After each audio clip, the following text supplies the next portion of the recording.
and he'd taken shelter here.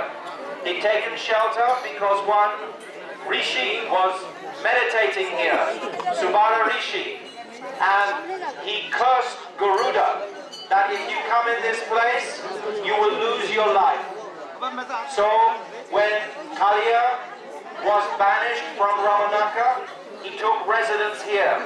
He was a greatly poisonous serpent with oceans of poison and smoke and etc. within him. And he was just vomiting all this poison in this area. The whole area became devastated by the smoke fumes of his poison. It's described that 400 bow lengths area outside this lake was contaminated with poison. Even a bird flying across this lake would fall into it dead. This Kaliya Naga was so powerfully wicked and cruel. This is what actually he signifies, cruelty and wickedness.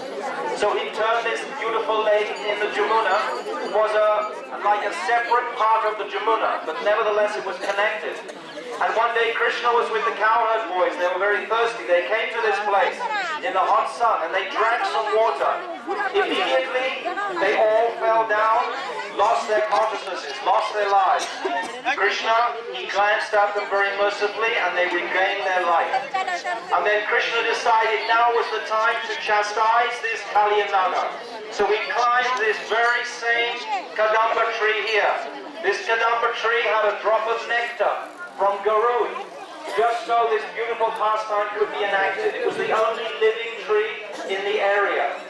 So Krishna, he climbed this tree, and just like a wrestler, he prepared to have a fight. He tied his hair back, he tied his pitamba together, he slapped his arms and his legs, and he dived into this lake. Now Krishna, he holds the Brahman within his universe, within his stomach. So how much of a splash did he make in this lake? All the waves were huge, and Kaliya was underneath the lake, and he knew that somebody had intruded on his lake. And then Krishna, he was sitting on top, and he began sporting around in the lake. He was slapping the waves with his arms, making beautiful noise, making beautiful music. And then Kaliya, he became infuriated that somebody had intruded on his domain. And he came out of that lake, and he saw the dazzling, effulgent, beautiful Sri Krishna. And for a moment, for a second, he was stung by his beauty. But then his cruel, wicked nature got the better of him. And he saw Krishna just as an intruder within his domain. And he reached for him with his mouth, and he bit him on the chest with his teeth, and Krishna appeared to lose consciousness. Kaliya immediately rolled him in the coils of his long body. And then the cowherd boys had been watching this pastime from the backs. They became totally devastated, thinking that Krishna was actually going to be defeated by this massive Naga. So at that time, the demigods also, they became fearful, because even though Sri Krishna is that supreme personality and nothing in this world can affect him even slightly, remotely, nevertheless the demigods, when they saw this huge serpent apparently squeezing the life out of their beloved Brajendrananda, they became fearful, and they manifested many inauspicious omens in the village of Braj, so that the Brijvasis would understand that something terrible is happening now. They manifested earthquakes, thunder and lightning without rain. Men's left sides began to shiver, and jackals began to cry. So immediately the Brijvasis, they've only got one thing in their minds. They were just thinking of their darling Sri Krishna. So they became concerned because he wasn't with his glorious elder brother that day. His brother had stayed behind. So they became fearful. Immediately Krishna must be in trouble. So they decided to follow the hoof prints of the cows with Baladev Prabhu. And even though there was millions of cows, still their attraction for Krishna was so great that all they saw amongst all the hoof prints was just the footprints of Sri Krishna. And they began to follow Krishna, and they came to this bank, this very place, and they saw to their horror that Krishna was wrapped in the coils of this Kaliya Naga. Immediately Mother Yashoda and all the elderly gopis, Nanda Baba, they wanted to enter. and save Krishna. But Baladev Prabhu, knowing the powerful strength of his elder brother, he restrained them. He stopped them going in. And then Krishna, he was looking at the mood of all the cowherd boys and the cows. The cows were weeping and weeping. Practically they were ready to give up their lives for Krishna. So when Krishna realized that the pitch of separation was so high, their fear, their anxieties was so at an extreme point, then he began to expand himself within the coils of Kaliya. Kaliya felt great pain when Krishna was expanding himself.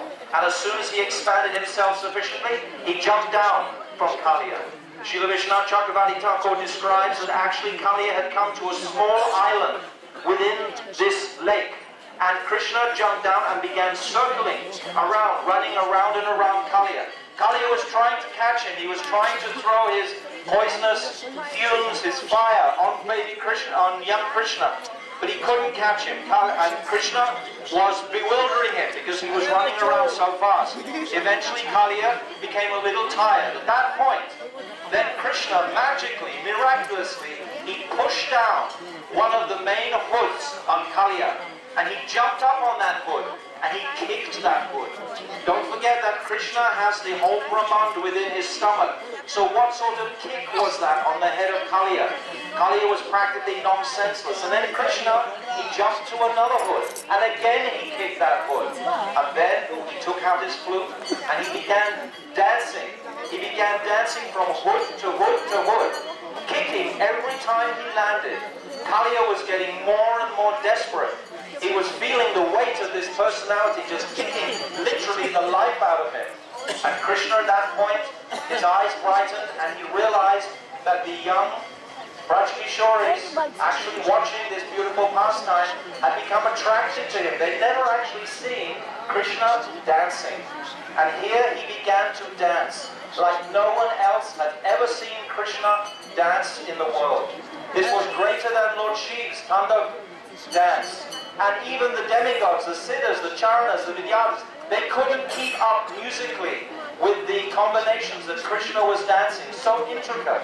Such an amazing dance he was doing on the hoods of Kaliya. And eventually, Kaliya, after feeling so many kicks by Krishna, all of his poison began to actually empty. Practically he had nothing left. And at that point, the Kaliya Nagapatnis, his wives, they realized that our husband is about to give up his life. The Nagapatnis, they were devoted to Sri Krishna, but they were under the spell of their great, ferocious, cruel husband, this Kaliya Naga, and they approached Krishna. They put their sons in front of him, and they began to offer the most beautiful prayers. One time, Srila Gurudev, he spoke at length in Navadvip on the beauty of these prayers that the Nagapatnis offered with such affection, such devotion. They offered to Krishna to please give our husband, let him keep his life. Now we've seen that he's actually surrendered. Kaliya understood this must only be that Supreme Lord. No one else could possibly do what has been done to me except that Supreme Sri Krishna, Sri Vishnu that he'd heard of. So at that point, when Krishna heard those prayers of the Nagapatnis, then he became very merciful. Then he jumped down from Kaliya, and the Nagapatnis, they bathed Krishna very beautifully, and they bestowed beautiful jewels upon him. And actually during that fight with Kaliya, he'd lost his Kastuba money.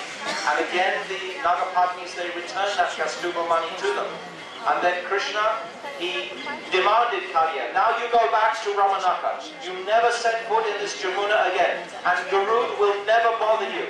He'll see the marks of my footprints on your hoods and he will never bother you again. So now you're safe to go back to Ramanaka and give up this evil, wicked, cruel nature. So we should understand that within our hearts we also have envious tendencies. We have so many anarths. So we should invite that Lord to die within our hearts, and by his potency, by the weight of his potency and beauty, he will push all those anarths and lower natures out of our hearts forever. So we can pray to this for Kaliya Naga, that at this first day of our parikrama for 2012, we take shelter of Kalyanaga in the sense that we understand from this pastime that we also can be purified of our lower natures. So we're glorifying the Lord for this amazing pastime that has been sung all over the universes.